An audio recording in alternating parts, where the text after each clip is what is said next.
Nah, berikutnya bagi yang hobi memasak, wajan tentunya ada di dapur Anda ya. Nah, di Bogor, Jawa Barat ada satu kampung yang mayoritas warganya bekerja sebagai pembuat wajan tradisional. Ya, meski proses pembuatannya masih tradisional, wajan buatan warga kampung Cibadak sudah merambah pasar internasional karena kualitasnya.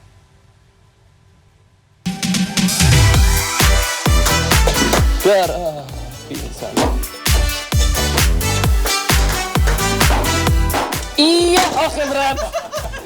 Tidak jadi.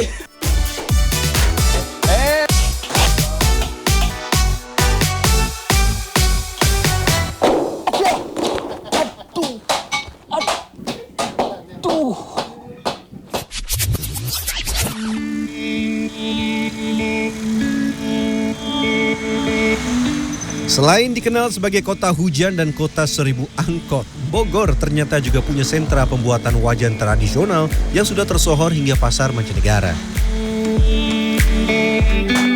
Meski hanya berskala industri rumahan, wajan yang diproduksi tidak hanya berukuran kecil saja, tapi juga berukuran besar dan digunakan untuk restoran hingga hotel berbintang.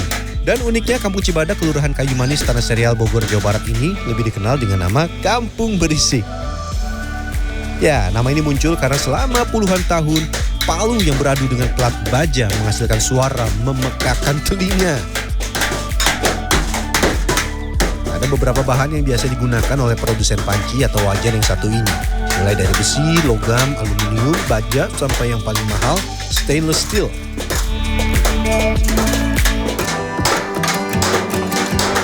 Dari satu plat baja utuh berukuran sekitar 2,5 meter kali 1,5 meter ini kita buat pola berbentuk lingkaran sesuai ukuran yang dikehendaki.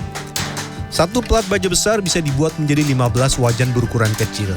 Tapi kalau yang berukuran besar hanya 2 saja ya. Setelah pola selesai, plat baja dipotong menggunakan palu dan betel. Pukulan harus keras dan akurat agar baja bisa terpotong. Karena rata-rata ketebalan baja yang akan dibuat menjadi panci berkisar antara 2-3 mm.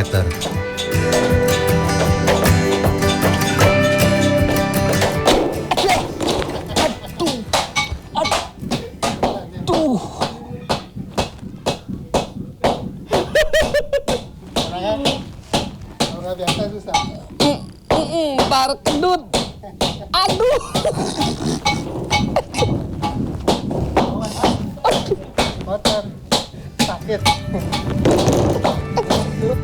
Resiko pembuatan wajan baja manual memang tidak jauh-jauh dari tangan atau kaki terpukul palu.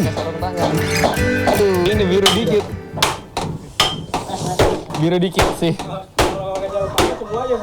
Kalau nggak pakai sarung tangan semuanya biru. Abang pernah kena? Tangannya yang di mana yang kena? Kiri. Yang sini kiri. Ya, iya semuanya. Kalau nggak ini. Kalau nggak kena jempol kena Telunjuk. Industri wajan rumahan di Kampung Cibadak sudah ada sejak tahun 1960-an dan rata-rata sudah diwariskan ke generasi kedua dan ketiga. Lembaran-lembaran baja berbentuk bulat akan masuk ke proses utama, yaitu menempa menjadi wajan siap pakai. Terlihat sederhana, hanya memukul saja hingga wajan cekung, tapi ternyata tidak sesederhana itu. Oish. Gak apa-apa, aman.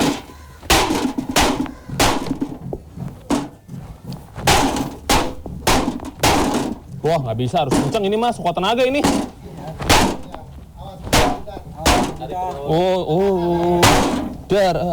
Pingsan. Sesekali tambahkan juga oli yang akan memudahkan kami untuk melihat bagian yang sudah terpukul dan bagian yang belum. Ini bertujuan agar bentuk wajan melengkung secara merata dan tidak terlalu dalam di satu sisi. Nggak boleh dua ya. Untuk membersihkan oli pada wajan, caranya mudah. Gunakan serbuk kayu dan gosok hingga oli menempel pada serbuk kayu. Terakhir, rapikan bagian pinggir wajan dengan gunting baja dan amplas agar tidak ada bagian tajam yang dapat melukai tangan. Udah nggak berdarah. Oh iya, saya hampir lupa. Pasang bagian gagangnya ya. Awas jempol bang.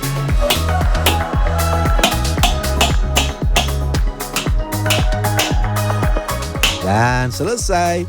Meski dibuat dengan cara tradisional, penjualannya tidak hanya ke penjuru tanah air, tapi hingga ke pasar mancanegara. lebih tebal. Kalau yang press main kita yang banyak ini tuh pakainya yang tipis.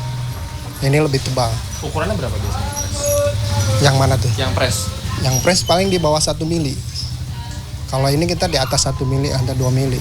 Kenapa yang tebal-tebal Bang? Lebih awet. Karena restoran itu pakai daya apinya yang gede dia. Kalau yang tipis mudah itu bocor. Selain wajan berukuran kecil dengan harga Rp70.000 sampai Rp500.000, ada juga wajan jumbo berukuran di atas 1 meter. Harganya Rp2 juta. Buat Anda yang memiliki wajan baja dan ada bagian yang rusak, jangan buru-buru dibuang.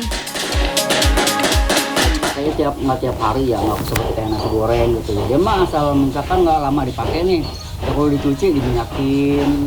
Biar apa diminyakin? Nggak nimbul, kadang-kadang kan suka nimbul karat. Kalau diminyakin nggak karat. Padahal baja bisa karat juga ya? Iya, karat. Kalau- Lama nggak dipakai. Kalau dipakai tiap hari lebih bagus.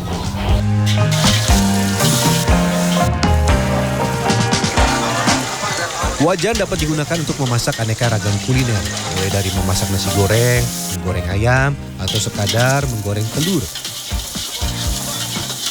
Ya Allah. Salah satu kelebihan wajan baja adalah tidak mudah pecah atau rusak ketika digunakan untuk memasak dengan api suhu tinggi. Kalau yang tradisional itu ya lebih gampang dicucinya, terus lebih enteng, terus dia nggak lengket Pak. Nggak lengket, terus semakin lama semakin bagus. Nggak ada istilahnya jelek, rusak gitu, nggak. Bagaimana? Sudah tahu kan cara membuat wajan tradisional? Ingat, kalau wajan baja Anda tidak dipakai dalam waktu yang lama, harus dicuci bersih, dikeringkan, dan dilapisi minyak agar wajan tidak mudah berkarat atau berlubang. Yan Fernando, Dewi Agung Yuliarto, CNN Indonesia. Tenaga doang gede, pukulannya nggak jelas cuman. Apa?